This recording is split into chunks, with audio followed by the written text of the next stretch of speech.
Mi relato comienza con una llamada urgente.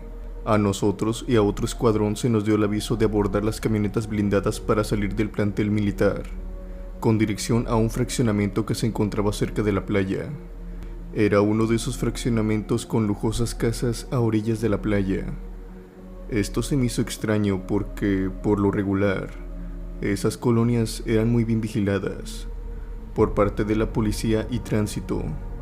Así que no sonaba lógico que llamaran al ejército por algún caso de allanamiento, pues eso es lo que pensaba en un principio. Después por el camino me dijeron que el verdadero motivo del por qué íbamos a ese lugar, resulta que por eso de las 12 de la noche, un convoy de camionetas había entrado en el fraccionamiento, abriendo fuego contra los policías y llegando a una de las casas. Tal parecía ser que en el fraccionamiento vivía el líder de algún cártel.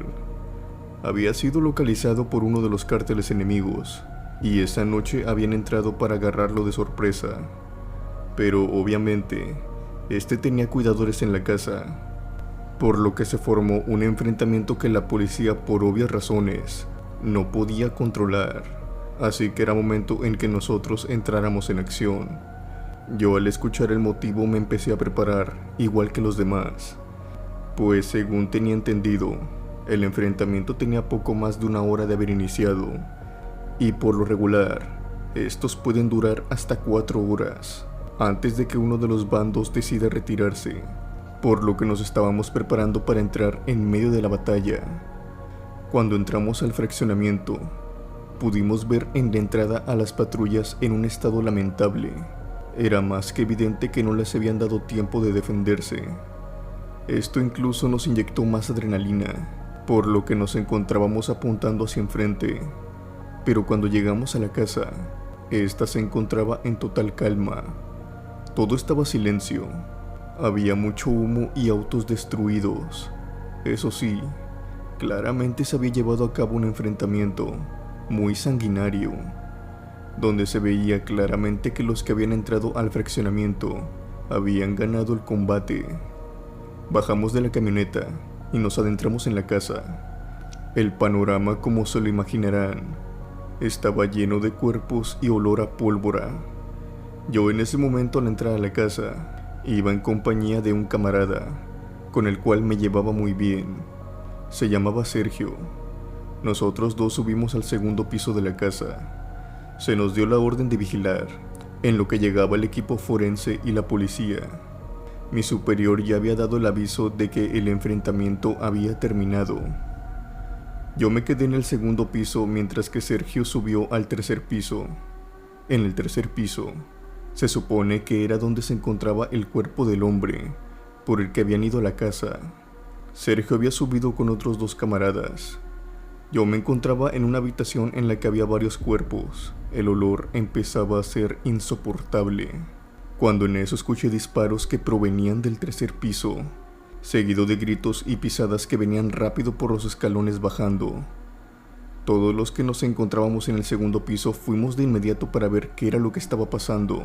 Lo que pasaba por la cabeza de todos era que seguro alguien del cártel quedaba en la casa, o si no era que se trataban de varios. Todos íbamos preparados para apretar el gatillo, cuando en eso vi bajar a Sergio.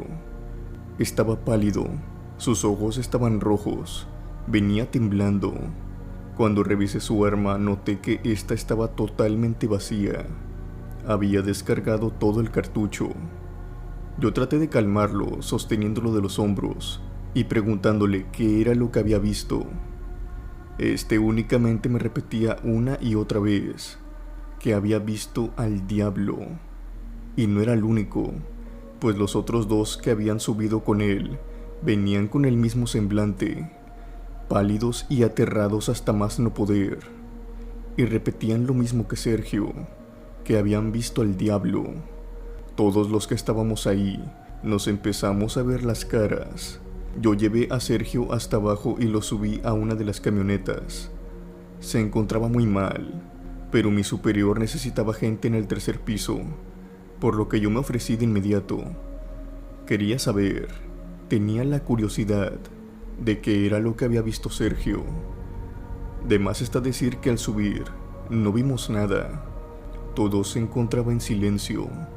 Además de que el tercer piso era el más pequeño a comparación del sótano, el primero y el segundo piso. Solamente constaba de 3 habitaciones y un baño. Yo me encontraba en una de las habitaciones, mientras otros 2 de mis camaradas se encontraban en las demás habitaciones. Había uno de nosotros por cada habitación. Según se había dicho, los forenses ya no tardaban en llegar, por lo que yo decidí sentarme en la cama.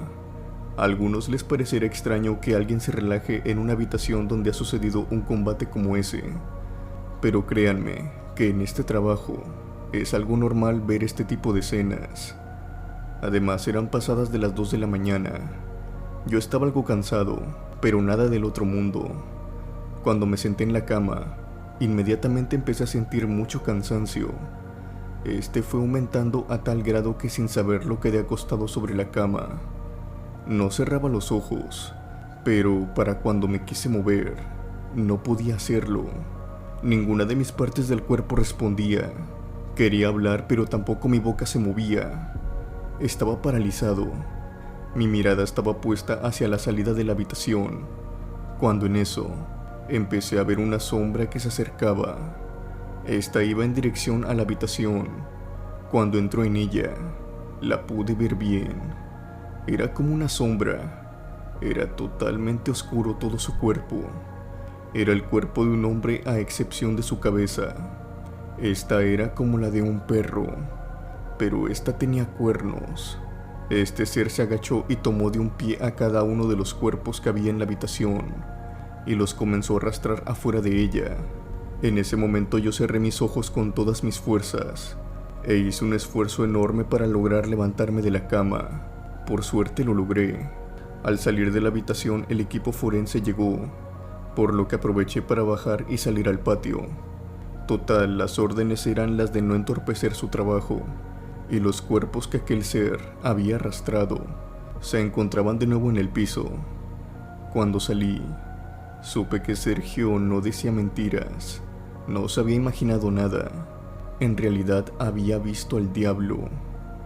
Desde esa noche supe que las personas que se dedican al crimen y delincuencia de esta talla, al morir, por ellas no va la muerte, por ellas va el diablo. Hola, les quiero contar mi experiencia paranormal. Esto me sucedió cuando estaba sirviendo en las Fuerzas Armadas de mi país. Yo era cadete en ese tiempo, a decir verdad, pero como cadete también teníamos que desempeñar labores dentro del plantel. Además de estudiar, la de hacer guardia era una de nuestras obligaciones. En ese tiempo yo tenía un maestro con el cual me llevaba muy bien. Por lo regular, cuando a mí me tocaba una guardia, que era el día viernes, ya que por eso de las 9 de la noche siempre pasaba a saludarme antes de retirarse. Aquella noche marchaba con normalidad. Yo me encontraba en mi punto de vigilancia. Estaba yo solo, por lo que se me hacía todavía más largo el turno. Tan solo escuchaba el ruido de los grillos. Luchar contra el sueño era una de mis prioridades, hasta que vi a mi profesor aproximándose. Revisé mi reloj y era justamente la hora a la que pasaba, por lo que yo lo saludé, y este se detuvo y se quedó platicando conmigo. Por alguna razón mi profesor se quedó hablando conmigo, más de lo que comúnmente era. Me dijo que era muy buen estudiante y que siguiera mi camino. Si quería dejar el ejército, que lo hiciera, pero siempre y cuando fuera una decisión que yo quería y no que ésta fuera impuesta. Con él era una de las pocas personas con las que había hablado sobre dejar el ejército. Sin terminar la plática, él se levantó y me dijo que tenía que irse. Yo en ese momento le dije: hasta mañana, profe. Él me respondió: cuídate, Rodolfo. Después él se alejó hasta que ya no lo pude ver. Hasta ahora este relato se los he contado de esta manera, para que imaginen mi reacción al recordar que mi profesor había fallecido hace más de 2 semanas debido a un ataque cardíaco. Esta aparición no solamente la hizo una vez, sino que fueron 3 veces. Se dice que cuando una alma sigue rondando de esa manera es que aún no sabe que ya no forma parte de este mundo, que aún continúa haciendo su rutina diaria sin percatarse de que él ya falleció. Lo único que se halló era rezar para que mi profesor encontrara la luz. Él era un buen hombre y no se merecía estar vagando así. Creo que esto funcionó porque al pasar el tiempo lo dejé de ver. Espero de todo corazón que haya llegado al cielo. Gracias por leer mi historia.